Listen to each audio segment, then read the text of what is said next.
Member Shri अनिवाल Beniwal जी।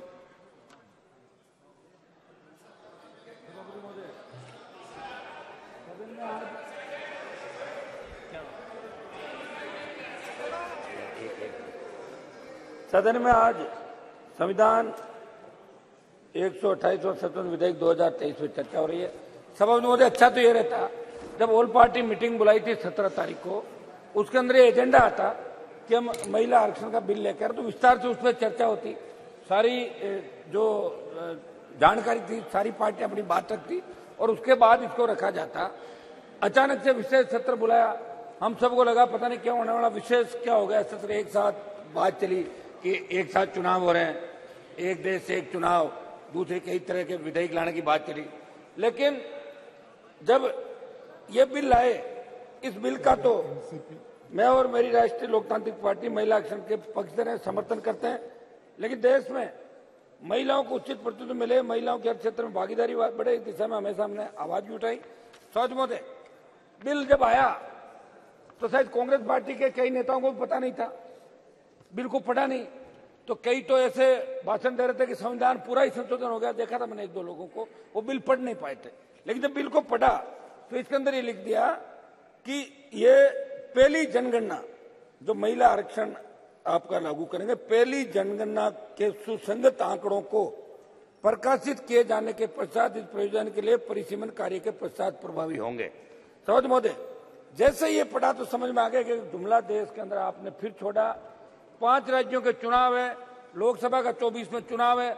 आप चाहते तो 2014 का मैं आपको याद दिलाता हूं, जब 2014 के अंदर आपका घोषणा पत्र था तो इसके अंदर आपने बात कही थी कि महिला आरक्षण बिल को भी हम पारित करने का वादा 2014 के अंदर किया। लेकिन जब 19 आया तो 19 के अंदर आपने इस बात को घोषणा पत्र कर नहीं लिया। आपका ये एजेंडा था कि अभी इस बात को कर दें, और जब मीडिया ने परसों कल छापा कि बिल पारित हो गया तो देश के कोने कोने ढाणी ढाणी तक बात पहुंच गई, महिलाओं को रिजर्वेशन मिल गया और जहां चुनाव हो रहे हैं तुरंत ही महिलाएं इतनी एमपी और एमएलए बन जाएगी। हम इस बिल का समर्थन करते हैं।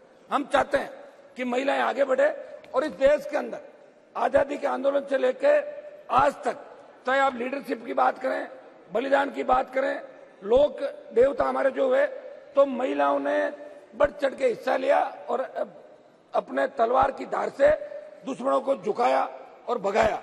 समझ महोदय, लेकिन इस बिल की आड़ में जो दिल्ली सरकार है हमारी, इस पर सवालिया निशान ये बन गया कि प्रतिबद्धता को लेकर जो दावे कर रहे खोखले नजर आए।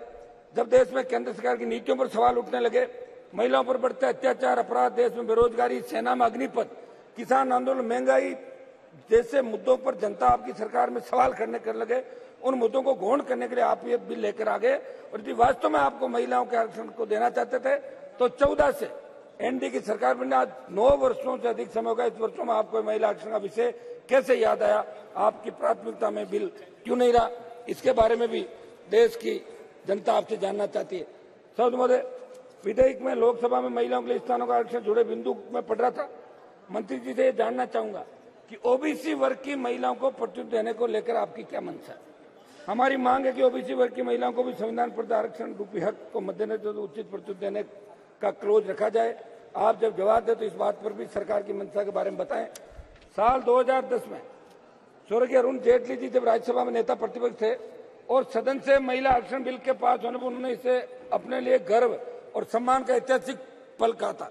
पूर्व विदेश मंत्री स्वर्गीय सुषमा स्वराज उस समय लोकसभा में विपक्षी नेता थी, वे इस बिल की सबसे प्रमुख पैरोकारों में एक थी। लेकिन आज 2023 में विडंबना है कि उनकी पार्टी बीजेपी दूसरी बार सत्ता में भारी बहुमत से काबिज होने के बाद 10 साल तक ये बिल लटका रहा। अब चुनाव कब होगा? 26 तक फ्री जेट डिलिमिटेशन, 29 में होगा, 33 में होगा, 2047 में होगा, 52 में होगा। कौन रहेगा कौन नहीं रहेगा?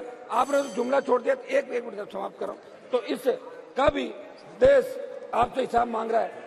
सर महोदय, आज दुनिया की तेजी से विकसित हो रही अर्थव्यवस्था का दावा करने वाले हमारे प्लीज कंक्लूड। एक मिनट करो सब, एक मिनट। मध्य युग से भी ज्यादा सामंती सोच, संवेदना, असुरक्षा, हिंसा, विभिन्न अपराधों का शिकार बन रही। आज सवाल यह कि बड़ी संख्या में महिलाओं के लापता होने, यौन उत्पीड़न के सवालों बेस क्यों नहीं चढ़ी जाती? बेस इस बात पर भी होनी चाहिए कि दिल्ली के निर्भया कांड के बाद महिलाओं की सुरक्षा संबंधित कानूनों को कठोर किया गया, लेकिन कानून बन जाने के बाद भी स्थिति क्यों नहीं सुधरी? चिंता का कारण है कि महिलाओं के विरुद्ध होने वाले अपराधों में कोई विशेष कमी आती नहीं दिखी। वे पहले की तरह यौन अपराधों के शिकार में नहीं, लापता हो रही है। छेड़छाड़, बलात्कार, अपहरण, लापता होने, दुष्कर्म के मामले थमने का नाम नहीं रहे।